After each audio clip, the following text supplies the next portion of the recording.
तिब्बत के लामा योगी की कहानी में आप सभी का फिर से एक बार स्वागत है। मैंने दीपरत्न से आग्रह करते हुए कहा कि मुझे बताएं आपको सद्गुरु के दर्शन कैसे प्राप्त हुए। दीपरत्न ने कहा, अपने साधना काल में मेरी भी स्थिति अत्यंत विचित्र सी हो गई थी।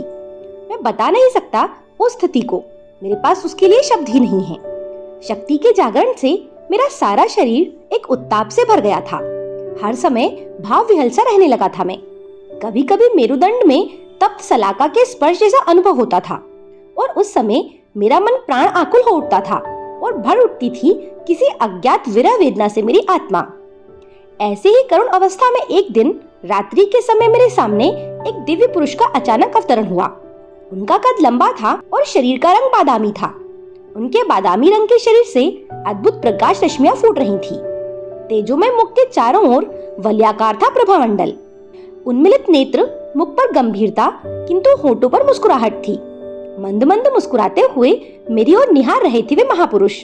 न जाने कब और कैसे मेरे नेत्र बंद हो गए अपने आप ही, और नेत्रों के बंद होते ही एक अद्भुत, अलौकिक और दिव्य छटाओं से भरा दृश्य उभर आया मेरे मानस पटल पर।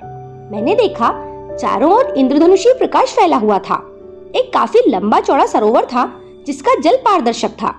उसमें रंग बिरंगे कमल पुष्प खिले हुए थे जिन पर भंवरे मंडरा रहे थे। कमल पुष्पों के चारों ओर हंस जैसे जल पक्षी तैर रहे थे। सरोवर की सीढ़ियां सोने की थी। सरोवर के चारों कोनों पर छोटे छोटे चांदी के मंदिर बने हुए थे। सरोवर के मध्य में स्वर्ण का ही एक चौकोर वेदी बनी हुई थी जिसके चारों ओर स्वर्ण के रजजड़ित बरामदे बने थे। चारों ओर गगनचुंबी वृक्षों और विभिन्न प्रकार के पुष्पों के पौधों का बहुत बड़ा बाग था जिन पर पक्षी कलरव कर रहे थे। बड़ा ही मोहक और रमणीक स्थान था। परम शांति व्याप्ति उस वातावरण में। अभी उन देवतुल्य स्थान का आनंद ही ले रहा था कि तभी सरोवर के मध्य स्थित स्वर्ण वेदी पर पद्मासन की मुद्रा में बैठे हुए दिखाई दिए मुझे वो महात्मा। उनके संकेत पर मैं भी वहां पहुंच गया अपने आप ही और उनके सामने बैठ गया पद्मासन की मुद्रा में।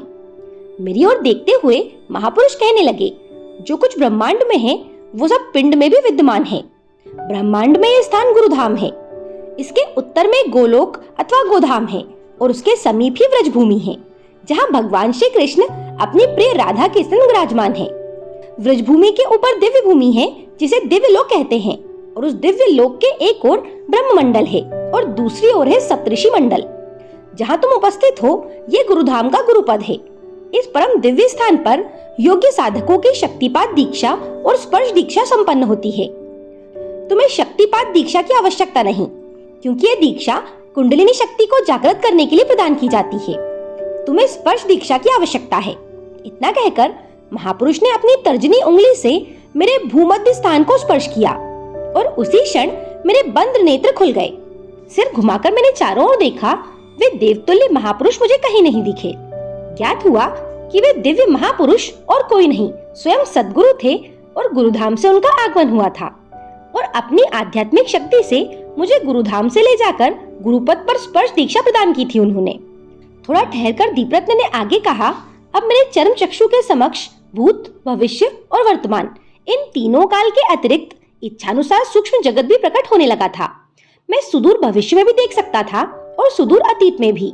भविष्य के तिबराच्छन्न अंधकार में घटने वाली घटनाओं को तो जान ही पाता था। इसके अतिरिक्त अतीत में घटी हुई घटनाओं को भी देख लेता था सरलता से। वर्तमान की तो बात ही छोड़िए, कौन सी घटना कहाँ घट रही है उसे तत्काल नेत्र बंद करके देख लेता था। निश्चय ही विलक्षण सिद्धि प्राप्त हो गई थी मुझे। कुछ समय के पश्चात भूत और भविष्य में घटने वाली घटनाओं को वर्तमान में प्रकट करने का रहस्य भी मैं जान गया था। समझा नहीं था, सिर्फ जान गया था।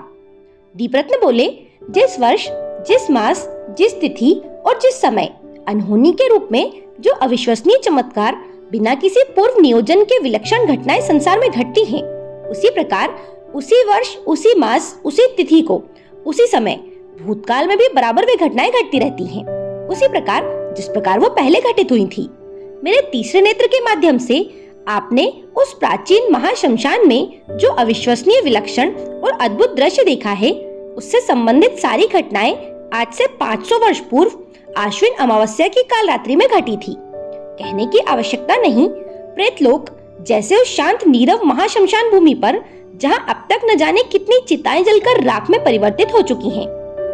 अतीत के तिमिराच्छन्न अंधकार से निकलकर कापालिक अघोरेश्वरानंद की शव साधना से संबंधित सारी घटनाएं और उनके सारे दृश्य अमावस्या की महानिशा में एक एक कर फिर से उभरने लगते हैं और दोहराने लगते हैं उस महान साधक की साधना की विफलता की मर्मस्पर्शी कथा को। उसी प्रकार शव के चीत्कार और पिशाचिनियों के घोर अट्टहास से गूंज उठता है शमशान की निस्तब्धता वाला वातावरण।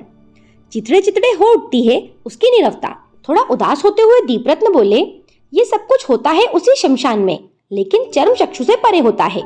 मैंने कहा, मैं समझा नहीं। इस लौकिक स्थूल जगत के साथ दूध पानी के समान पारलौकिक सूक्ष्म जगत भी घुला मिला है। काल विज्ञान के अनुसार जितना लौकिक स्थूल जगत का विस्तार है, उससे कहीं अधिक विस्तृत है पारलौकिक सूक्ष्म जगत। वो अपने प्रारंभ से सूक्ष्मतम होता चला गया है। स्थूल जगत में जो घटना घटती है वो न जाने कब की घट चुकी होती है भविष्य काल के सूक्ष्म जगत में। जैसे ही वो घटना घटती है, वैसे ही यानी कि उसी क्षण उसका अस्तित्व विलीन हो जाता है भूतकाल के सूक्ष्म जगत में। और जैसे जैसे समय व्यतीत होता है, वैसे वैसे अतीत के गर्भ की गहराइयों में समाता जाता है। लेकिन फिर भी वर्तमान के सूक्ष्म जगत में अपने समय पर बराबर घटती रहती हैं वो सब घटनाएं। भूत, भविष्य और वर्तमान, ये तीनों खंड काल हैं। ये तीनों खंड काल जिस काल के खंड में है उसे कहते हैं महाकाल, और महाकाल का नियम शाश्वत है। अब यहाँ से कहानी आगे बढ़ेगी तिब्बत के योगियों के अनूठे संसार की तरफ। आप मेरे साथ ऐसे ही बने रहें। मेरे साथ बने रहने के लिए आप सभी का धन्यवाद।